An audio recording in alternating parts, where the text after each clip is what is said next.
నిన్న కిరణ్ ఏదైతే వ్యాఖ్యలు చేశాడో ఆ వ్యాఖ్యల మీద ఆల్రెడీ గవర్నమెంట్ చర్యలు తీసుకున్న తర్వాత కామెడీ స్టార్లు బీభత్సంగా రెచ్చిపోతున్నారండి.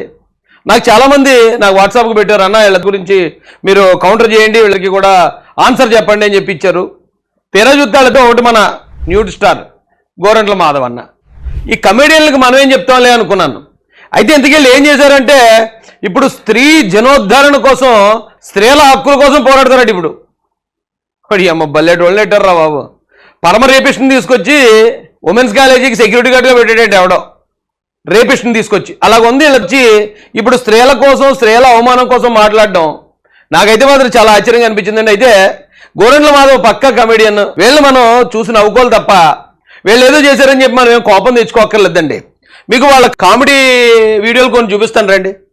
గోరంట్ల మాధవ్ గతంలో అంటే జగన్మోహన్ రెడ్డి గారు ప్రతిపక్షంలో ఉన్నప్పుడు తెలుగుదేశం 14 నుంచి 19 మధ్యలో 2014 నుంచి 19 మధ్యలో ఇతను ఒక పోలీస్ ఆఫీసరు ఏదో ఒక వీడియో రిలీజ్ చేశాడు.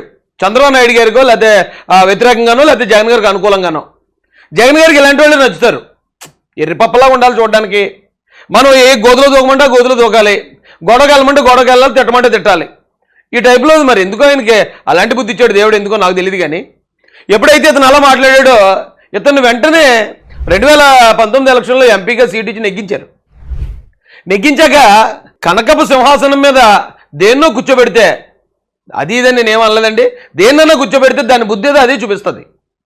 ఇతను ఎంపీగా పంపిస్తే ఇతను పార్లమెంట్కి వెళ్ళి ఇతను కమెడియన్ కాబట్టి, ఇక్కడ కనకపు సింహాసనం మీద కమెడియన్ కూర్చోబెడితే ఏం చేస్తాడు, కామెడీయే చేస్తాడు. పార్లమెంట్లోకి వెళ్ళి A for apple, B for bat, C for cat అని చెప్తున్నాడు. ఏదో ఒక ఇంగ్లీష్ ఇచ్చారు, అది చదివాడు. చదివిన తర్వాత అతను మాడుతుంటే వెనకాతల నవనీత్ కౌర్ తెగనవేస్తుందండి బాబు. ఇతను ఏం మాట్లాడాడు ముందు చూడండి. ఇతను ఎంత కామెడీ అని మీకు అర్థం అవుద్ది. Across the country, it is an open secret that the women of India migrating to the Gulf are being subjected to sexual exploitation and harassment. Let me quote poem written by Vemana, a medieval Telugu poet. నేడు బండు చూడ మేలుమై ఉండు, పొట్ట విప్పి చూడ పురుగులుండు. Please sir, please one second. ఆపరో నరిసేస్తున్నారు అక్కడ జనం అందరాన్ని. అక్కడ ఉన్న వాళ్ళందరూ హిందీ వాళ్ళు. మనోడు తెలుగులో పద్యం చెప్తున్నాడు. అది ఎవరి గురించి, అతని గురించి అతనే చెప్పుకుంటున్నాడు. మేడిపండు మేలిమయుడును, పొట్ట విప్పితే పురుగులు ఉంటాయి, ఆడవాళ్ళ మీద సెక్సువల్ అబ్యూజ్ జరుగుతుంది అని ఇతను చేసే దైద్యమైన పనులు ఏమని అయ్యే చెప్తున్నాడు అక్కడికి వెళ్ళి. అదేమో ఇతను తెలుగులో చెప్తున్నతో వాళ్ళకి అర్థం కాక గోలగోలిచ్చారండి ఆ వేళ మొత్తం పార్లమెంట్ అంతా.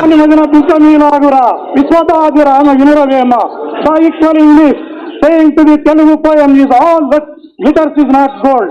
To overcome this issue and to the women are considered to be the goddess on Bharatavani and realize India's proudest saying, Etra Narestu Pujyante Ramante Tatra Devata. అంత కమెడియన్ అతను. ఎత్ర నార్యంతు పూజ్యంతే రమంతే తత్ర దేవత. ఎక్కడ స్త్రీలు పూజింపబడతారో అక్కడ దేవతలు ఉంటారనేది దాని అర్థం అతనికి తెలీదు. ఎందుకంటే ఒక మహిళ, ఆ మహిళకి ఏదో ఓ పని మీద ఎంపీ గారు కదా అని సాయం అడగడానికి వెళ్తే, లేదమ్మా నీ పని మీద ఉన్నాను, కావాలంటే నువ్వు వీడియో కాల్ చేయి, కాలితే నేను చూపిస్తానని చెప్పి వీడియో కాల్ చేసి తన దివ్యమంగళ స్వరూపాన్ని చూపించిన గొప్ప మహానుభావుడు. ఈడి వేళ వచ్చి మహిళ కోసం నేను పోరాడతాను, మహిళల పట్ల నేను నిలబడతాను, ఎత్ర నార్యంత పూజ్యంతే అంటాడంటే మరి ఈ కామెడియన్లు ఏం చేయాలండి వీళ్ళని? ఏమంటే వైసీపీ మొత్తంలో వీళ్ళకంట పత్తితులు ఇంకెవరు లేరేటండి బాబా. ఇలాంటి మహిళలకు సంబంధించిన మ్యాటర్ మాట్లాడడానికి మేము చేయాల్సిందంతా చేస్తాం. నిన్న జరిగిన దానికి మా పార్టీ తరపున మేము స్పందించాల్సింది, భారతమ్మకి మేము చెప్పాల్సిన క్షమాపణలు, ఆడకూతురులు ఎవరైతే ఉన్నారో ఆ పిల్లలకి చెప్పాలి. అంతా అయిపోయింది. అంతా అయిపోయి ఇద్దరిని పంపించారేటండి, నాకు అర్థం కాదు. ఇప్పుడు తెలుగుదేశం పార్టీకి సంబంధించి ఎవరో కుర్రాడు ఏదో ఈవ్ టీచింగ్ పాల్పడ్డాడు అనుకోండి, తెలిసి తెలియని వయసులో, ఆయన అరెస్ట్ చేయమని ధర్నా చేసే వాళ్ళు అందరినీ రేపిస్టులతో ధర్నా చేస్తారా? వీళ్ళ పక్కా ఉమనైజర్లు కదా. వీళ్ళని ఎలా పంపించారండి బాబు వైసీపీ నుంచి? అడేటి ఓ తెగ పరిగెడతాడేటి పోలీస్ జీప్ వెనకతల ఎవడో గోరంట్ల మాధవ్ అన్నవాడు కమెడియన్.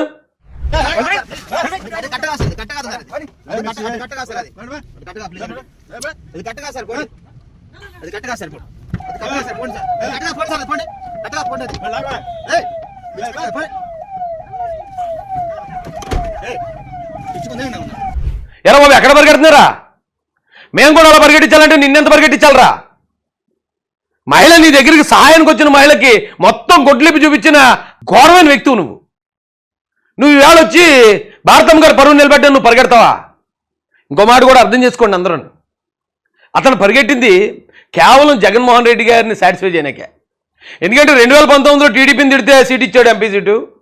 మరి 2019 ద్వారా 24లో అతను సీట్ ఇవ్వలేదు, ఇటు బుద్ధి తెలిసి. ఇప్పుడు మళ్ళీ 2029కి ఏమైనా సీట్ కావాలంటే ఇప్పుడు మనం ఏదైనా పెర్ఫార్మెన్స్ చూపించాలని ఎంటర్టైన్మెంట్ చేస్తాడు గోరంట్ల మాధవ్. అలాంటి కమెడియన్ మనం ఏం పట్టించుకోవాల్సిన పని లేదండి. ఇతను మాట్లాడింది డిలీట్ చేశాడు, క్షమాపణ చెప్పాడు, సస్పెన్షన్ గురయ్యాడు, కేసు, జైలు. మరి ఈయన కొట్టడానికి మరి గోరంట్ల గారు పరిగెడుతున్నాడు అంటే మరి ఎవడో బోర్గట్టు గన్ను. మీకు ఇంకో విషయం తెలుసా? గవర్నమెంట్ మారిన వెంటనే, తెలుగుదేశం కూటమి గవర్నమెంట్ వచ్చిన వెంటనే తెలుగుదేశం కార్యకర్తలు కొంతమంది కోపంగా వల్లభనేని వంశీ ఆఫీస్ మీదకి వెళ్ళారు. ఆ రోజున పోలీసులు పంపించి పోలీసులు సెక్యూరిటీ ఇచ్చి ఆఫీస్ బదులు కొట్టించవచ్చు, వల్లభనేని వంశీని కూడా కొట్టించవచ్చు మా పార్టీ అనుకుంటే. కానీ ఏం జరిగింది ఆ రోజు? పార్టీ కార్యకర్తల మీద లాఠీచార్జ్ జరిగింది. పార్టీ కార్యకర్తల మీద లాఠీచార్జ్ జరిగి ఎవరు ఇలాంటి దాడులు పాల్పడడానికి వీల్లేదని చంద్రబాబు నాయుడు గారి నుంచి స్ట్రిక్ట్ ఆర్డర్ వచ్చింది.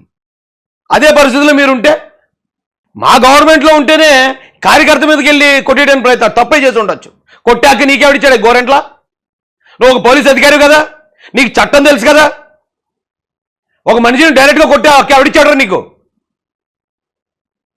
అలా కొట్టాలనుకుని ఇప్పుడు అధికార పార్టీలో ఉన్న కార్యకర్తలు కూడా బయలుదేరితే ఉంటారా మీరు ఎవరైనా రోడ్డు మీద? ఆడవాళ్ళకి సంబంధించి ఏదైనా అంశాలు ఉంటే మీ పార్టీలో కొంచెం మంచి వాళ్ళు ఉన్నారు కదరా బాబు, ఆ మిథున్ రెడ్డి లాంటి ఉన్నావు, లేకపోతే ఇంకొక శ్రీకాంత్ రెడ్డి లాంటి ఉన్నావు, అలాంటి వాళ్ళు పంపించి మాట్లాడించండి. వాళ్ళకైతే మీలాగా ఏ బ్యాడ్ రిమార్కులు పెద్దగా మహిళల పట్ల లేవు కాబట్టి ఒకవేళ అవినీతి కేసులు అయ్యి ఉంటే ఉండొచ్చు. కానీ మహిళలతో ఇలాగా న్యూడ్ కాల్స్ మాట్లాడిన నీచమైన నీచ్ ఫెలోస్ ఏ చెప్పులు ఇచ్చి కొట్టాలరా మిమ్మల్ని? మీరు వచ్చి భారతం గౌరవం నిలబెడతారా? మీలాంటి వాళ్ళు మాడితే ఆవిడ గౌరవం ఇంకా పడిపోతురా బాబు. ఏ పరిగెడేస్తున్నాడు కుర్రాడు ఆ కుర్రాన్ని కొట్టడానికి. వెళ్ళిపోయినట్టున్నాడు, మనోడిని వేసినట్టున్నాడు లోపల. మరి అరెస్ట్ అయ్యాడు, మరి రిమాండ్ ఎత్తదో లేదు చూడాలి కోర్టు వారు. ఇదండి పరిస్థితి. ఉంటాను మరి. చూసారు కదండి. మరి ఈ వీడియో కనుక మీకు నచ్చినట్లయితే ఒక లైక్ కొట్టేసి మీ అభిప్రాయాన్ని కూడా కామెంట్ బాక్స్లో తెలియజేస్తూ ఇలాంటి ఇంట్రెస్టింగ్ అప్డేట్స్ కోసం మా ఛానల్ని సబ్స్క్రైబ్ చేసుకోండి.